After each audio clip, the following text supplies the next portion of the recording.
Précurseur en la matière, l'IBER met en œuvre une politique de protection de l'environnement globale, active et novatrice. Ainsi, des méthodes de production écologique, le recours à des matériaux recyclables et des mesures de réduction de la consommation d'énergie se trouvent au premier plan des préoccupations de l'entreprise. L'utilisation de fluides frigorigènes R600A ou R290 sans HFC s'inscrit dans cette optique environnementale. L'intervention sur un circuit frigorifique est une affaire de professionnels.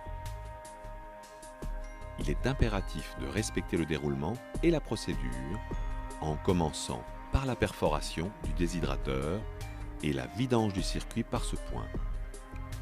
Si le compresseur est en état de fonctionnement, le technicien peut le faire fonctionner pour accélérer l'évacuation du fluide.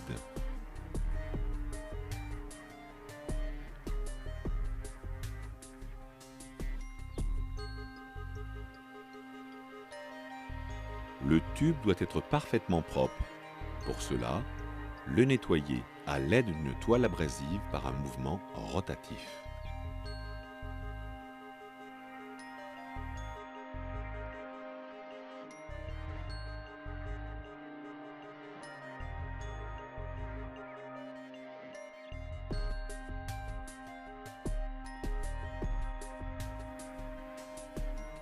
Veillez à ce que la coupe soit propre et sans bavure.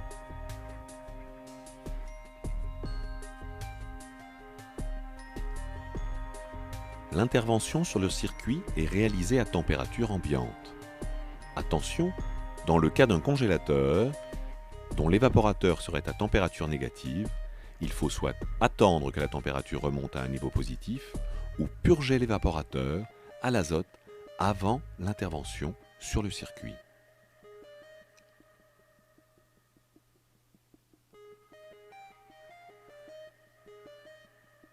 Il est important de respecter le temps de séchage de la colle lock prep dans le cadre de l'apposition des raccords lock ring. Pour le cuivre, laissez sécher pendant 4 minutes à une température ambiante de plus 18. Pour le fer, 8 minutes et pour l'aluminium, 18 minutes.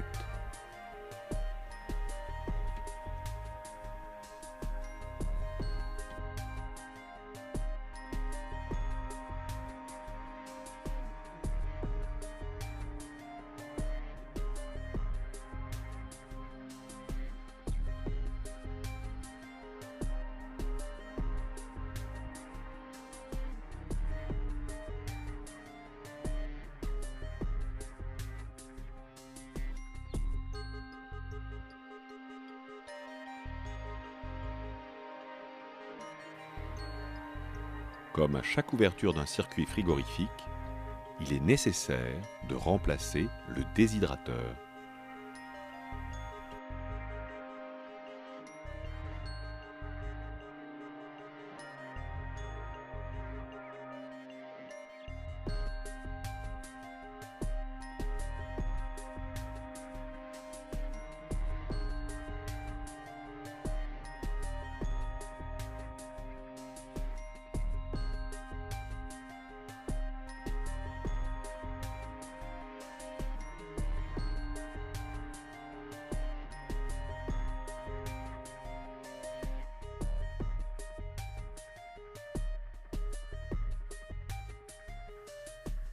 Pour éviter d'obstruer l'extrémité du capillaire, il faut veiller à le faire dépasser du raccord.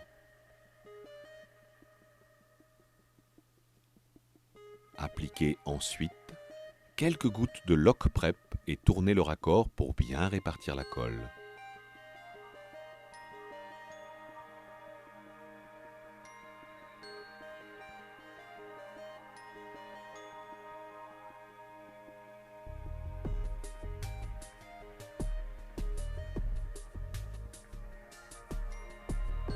Le circuit est désormais assemblé. Passons aux étapes habituelles de la charge. Tout d'abord, la connexion du circuit à la station de charge.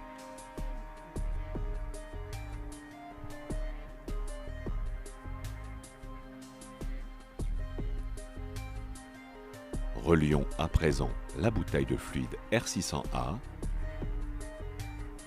ou R290 à la station de charge. La nature et la quantité de fluide sont indiquées sur la plaque signalétique de l'appareil, en l'occurrence 45 grammes. Effectuez le tirage au vide.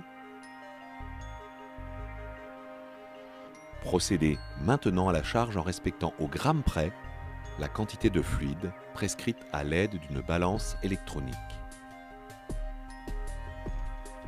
L'appareil a été mis en service pendant le chargement du fluide.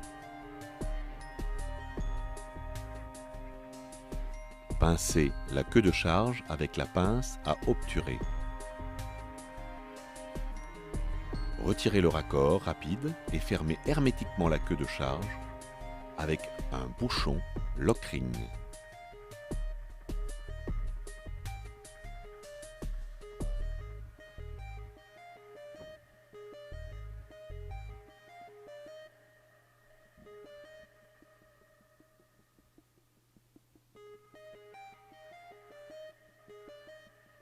Le process d'intervention concerne les circuits frigorifiques simples, composés d'un compresseur, condenseur, déshydrateur, capillaire et évaporateur, à l'exclusion des circuits à électrovanne.